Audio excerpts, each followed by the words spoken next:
Associate with those who will make a better man of you. Welcome those whom you yourself can improve.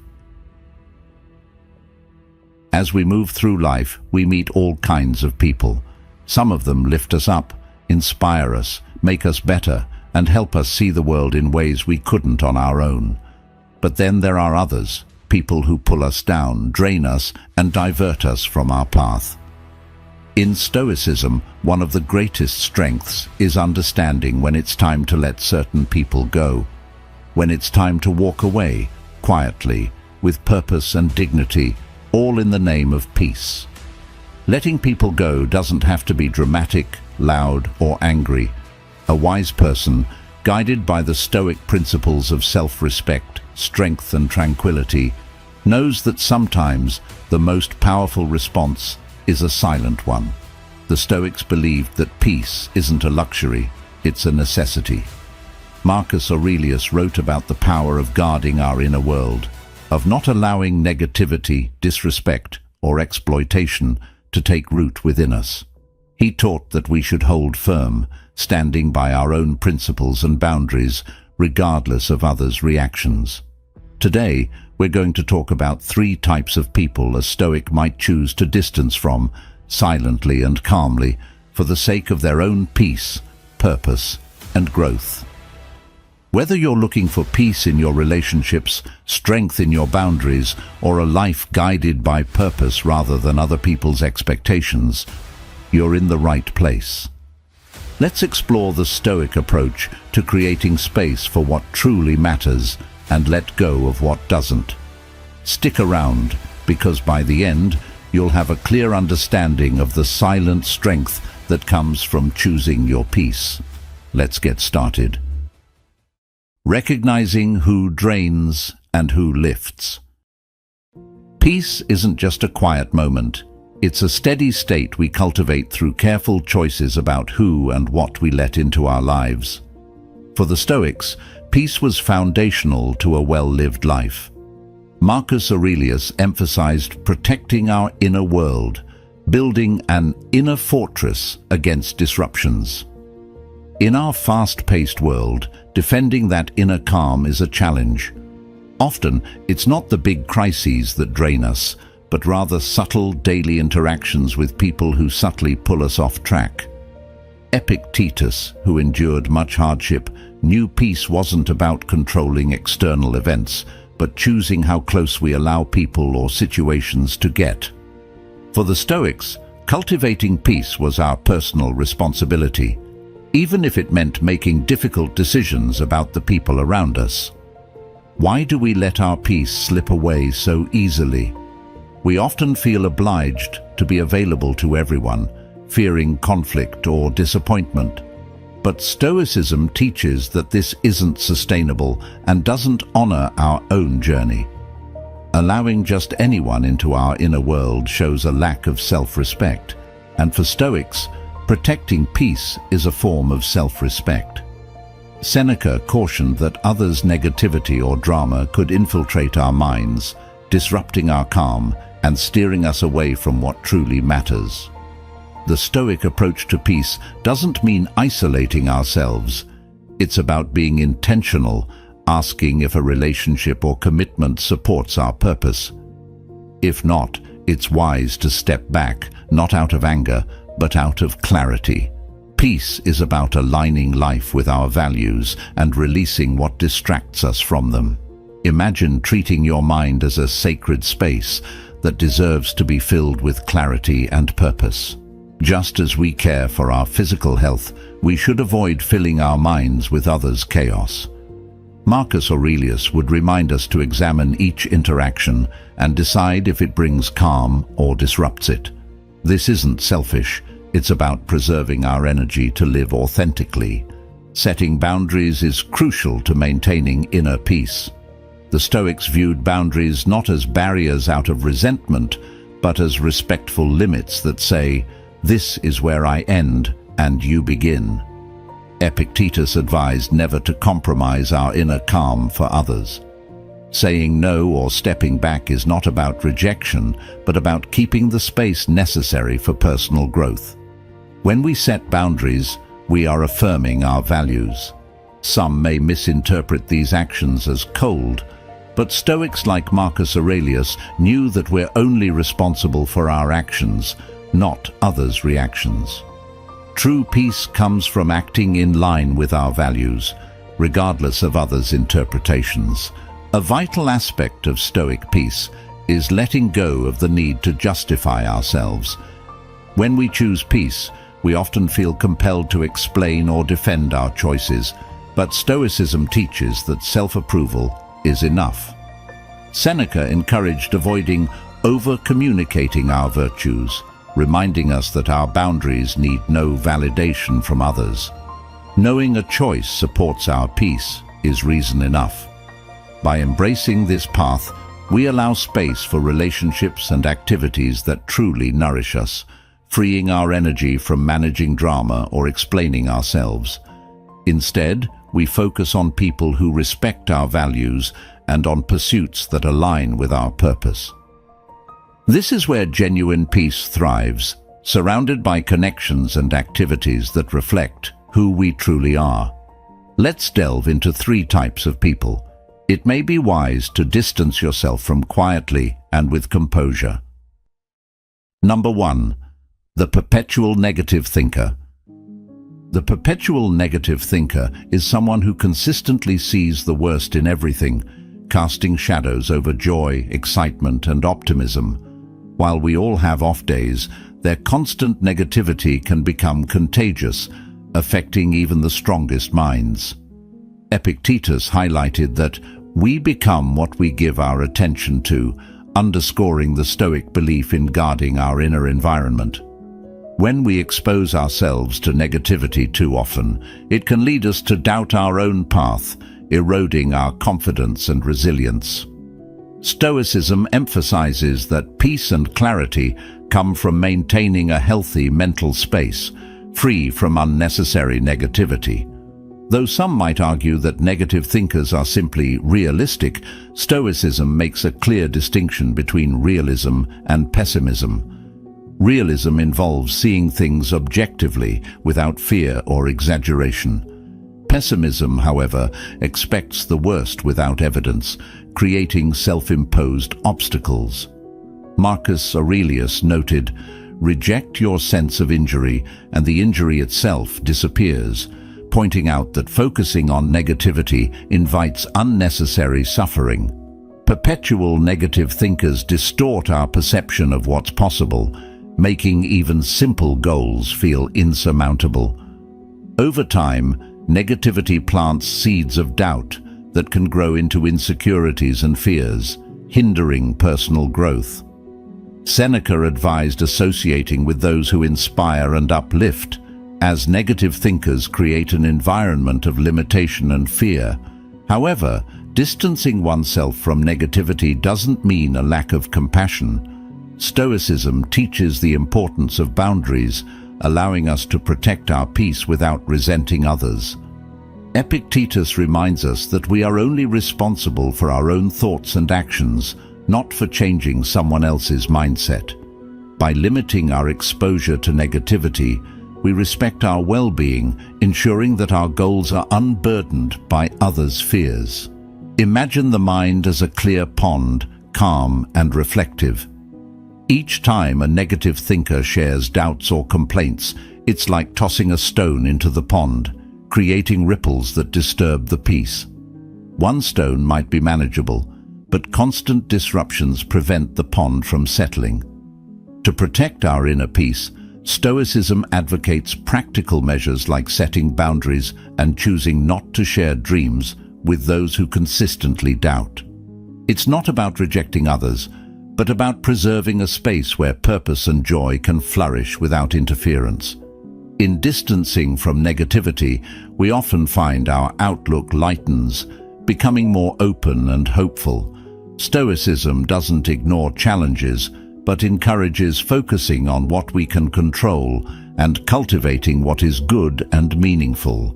By protecting our peace, we create a nurturing environment for optimism and resilience, enabling us to face real challenges without being weighed down by others' imagined fears. A Stoic recognizes that choosing to step back from a perpetual negative thinker is about honoring one's own journey. Life naturally presents challenges. Adding unnecessary burdens from those who see only obstacles detracts from our strength. Calmly distancing ourselves from negativity is not a rejection of others, but an acceptance of our need for peace to thrive. By prioritizing inner clarity and purpose, we ensure that we remain on a path aligned with what truly matters. Number 2. The kindness exploiter. The kindness exploiter is someone who sees your generosity as a resource they're entitled to. Initially, they ask for small favors, leaning on you in times of need, which, as a caring person, you're happy to provide. However, over time, it becomes apparent that this support is one-sided. Your kindness, rather than being appreciated, is expected, and when you need support, they're nowhere to be found. Stoic wisdom encourages us to recognize and address these imbalances, not out of resentment, but from self-respect and the need to preserve our well-being. Seneca emphasized that we wouldn't give all our money away to anyone. So why should we deplete our emotional energy on people who only take without reciprocating? In Stoic philosophy, kindness is a virtue, a strength, but it's also meant to be practiced with wisdom. Epictetus taught that kindness should align with our principles and be shared with caution to avoid exploitation. When someone constantly sees your kindness as a weakness to be used, they're not valuing you as a person, but as a resource. These individuals may subtly make you feel obligated, reminding you of past favors, appealing to your empathy, and often using guilt to sway you. Stoicism, however, teaches us to see through such tactics. Marcus Aurelius reminded us that we are each responsible for our own lives, choices, and happiness. Helping others is good, but it isn't our duty to bear the entire burden of another's life, especially if they're capable of standing on their own. Setting boundaries with kindness exploiters can feel challenging because it seems contrary to being compassionate. However, Stoicism teaches that boundaries are necessary to protect our well-being. Epictetus emphasized the importance of self-sufficiency, urging us to recognize when someone's reliance on us disrupts our peace. Helping others should be a fulfilling experience, not one that drains us. If a relationship consistently costs us more than it gives, then something is out of balance. This is much like the principle of putting on your own oxygen mask first before helping others. You can only truly support others if you have stability yourself. The kindness exploiter, however, ignores this principle, taking your time and energy without concern for your needs. For them, kindness isn't a gift, but a service they feel entitled to. Stoicism teaches that kindness shouldn't lead to self-sacrifice or suffering. When someone's constant dependence leaves you feeling depleted, it's a signal to set boundaries. A Stoic response to a kindness exploiter involves creating silent boundaries. There's no need for confrontation. Instead, begin to say no more often or limit time spent with them. These boundaries aren't punishment, but a form of self-respect.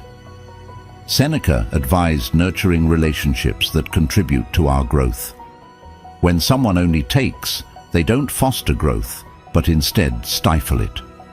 A Stoic gracefully disengages from such relationships, preserving their energy for those who genuinely value it. Real kindness respects both the giver and the receiver. If someone is exploiting your kindness, they're not receiving it sincerely. They're abusing it. Stoicism teaches that virtues should be practiced wisely, and kindness without boundaries leads to exhaustion, frustration, and resentment, all obstacles to peace. If a relationship repeatedly leaves you feeling drained, it's a sign to step back and realign with Stoic wisdom. Limiting interactions with kindness exploiters also opens space for meaningful relationships, ones that value your kindness as a shared connection rather than a resource. When we focus on these balanced relationships, giving becomes natural and fulfilling. Instead of giving from obligation or guilt, we give from a genuine desire to connect.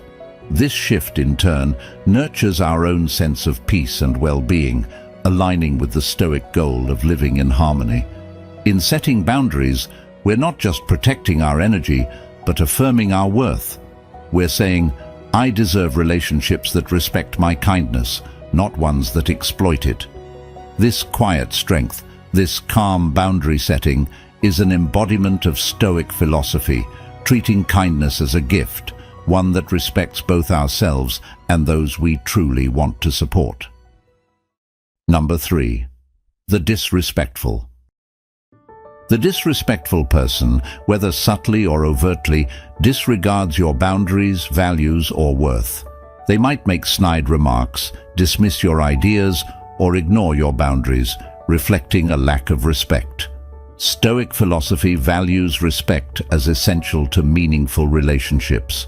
Marcus Aurelius emphasized honoring both ourselves and others, recognizing that dignity should be mutual. When someone fails to uphold this, Stoicism encourages us to reassess their role in our lives, as respect cannot be demanded but should be freely given. Epictetus's advice to know who you are reminds us to protect our worth by not allowing anyone to make us feel less. Disrespect erodes self-esteem over time, often through a series of small dismissive acts. It could be a friend who interrupts, a family member who downplays achievements, or a colleague who takes credit for your ideas. These small instances accumulate, creating a sense of being undervalued. Instead of responding with resentment, Stoicism teaches us to recognize the disrespect and make conscious choices about relationships. Marcus Aurelius's reminder to be unlike him who performed the injury urges us not to retaliate, but to calmly distance ourselves from negativity. For Stoics, self-respect is non-negotiable, grounded in the belief that every individual has intrinsic value. Seneca advised seeking relationships that support and uplift, not those that undermine our efforts to live virtuously. Disrespectful people fail to see or honor our efforts, leaving us feeling diminished. Staying around them risks internalizing their low regard for us, but Stoicism teaches us that we can't control others, only our responses. When dealing with disrespect, a Stoic wouldn't retaliate, but instead assess the relationship with clarity. Epictetus emphasized accepting what we can't change and acting within our power, which includes distancing ourselves from those who undermine our peace. Setting boundaries is an act of self-respect. It doesn't need to be dramatic, and Stoics believe in quiet, calm detachment, letting actions speak louder than words. By distancing, we assert, I know my worth, and I won't let anyone diminish it. This strength preserves our peace and dignity. Emotionally, distancing from someone we care about can be hard, but Stoics believe that love and respect must coexist. If someone is consistently disrespectful, they aren't valuing the relationship in a way that aligns with our sense of self-worth. Stepping back creates space for relationships that are respectful, supportive, and fulfilling. A Stoic accepts reality as it is, not as they wish it to be. If someone disregards our boundaries or values, we must recognize that we can't change them. We're here to honor our own dignity, not to convince others of our worth. By letting go of disrespectful people, we commit to a life that reflects respect, dignity, and kindness. Stoicism teaches that removing disrespectful influences reclaims our power and peace. By setting a standard for our lives, we attract people who respect and uplift us, creating a life filled with integrity and mutual respect. This is the essence of Stoic wisdom, living with self-respect, surrounded by those who honor our worth, while holding firm to an unshakable sense of self. The wisdom of silent boundaries. Silent boundaries are a powerful tool in preserving our peace and energy without the need for confrontation or explanation. Stoic philosophy sees boundaries not as aggressive acts, but as quiet self-respect. Marcus Aurelius encouraged standing firm in our values, creating a personal space that aligns with who we are. Silent boundaries allow us to protect this space, letting us focus on what nurtures us while gently moving away from what doesn't. Epictetus taught that we can't control others, only our responses. Silent boundaries embody this by setting limits without the need to argue or justify. These boundaries don't require shutting people out, but instead are about choosing who we allow close to our inner lives. They aren't about punishing others, but maintaining our own tranquility, as Seneca noted, since we often suffer more in our minds than in reality. Practicing silent boundaries frees us from the responsibility of managing others' reactions, letting us focus on making decisions that support our peace. Silence, within Stoic wisdom, is active restraint, a choice to avoid unnecessary conflict, preserving our dignity and inner calm. Silent boundaries help us value our well-being more than others' expectations. Marcus Aurelius valued silence as a quiet strength, where choosing peace over chaos becomes an assertion of self-worth. We don't need to fight every battle. Some are won simply by not engaging. Silent boundaries are a testament to our value, asserting that we prioritize our peace over validation. They might mean not answering a stressful call, declining invitations that bring negativity, or limiting time with draining individuals. Each boundary is personal and aligns with our unique needs, respecting our energy and inner state. These boundaries also reveal who respects us. Those who accept them show genuine care, while those who resist highlight their own lack of respect. This quiet sorting leads us toward meaningful relationships with people who uplift rather than drain us. As Seneca advised, we should surround ourselves with those who make us better, and silent boundaries help us naturally gravitate toward these connections. Setting silent boundaries builds self-trust, freeing us from seeking permission to protect our peace. Marcus Aurelius saw each person as their own inner fortress, strongest when anchored in quiet confidence.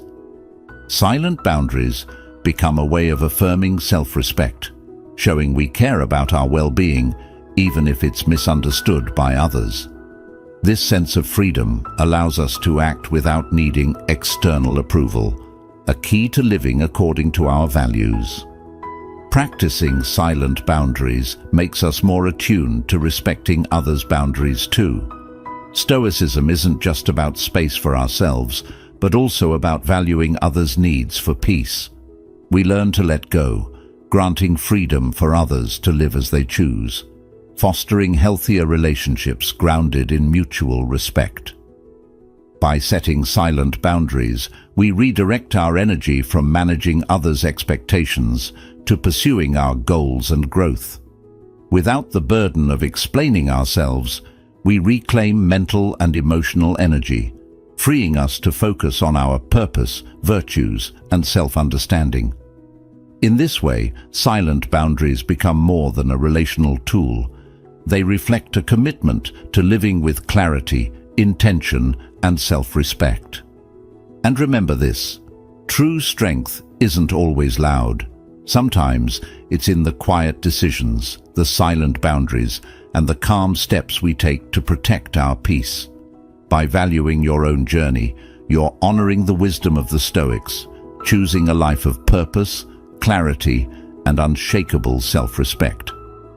Thank you for being a part of Stoic Journal and for joining me in this journey of growth and reflection.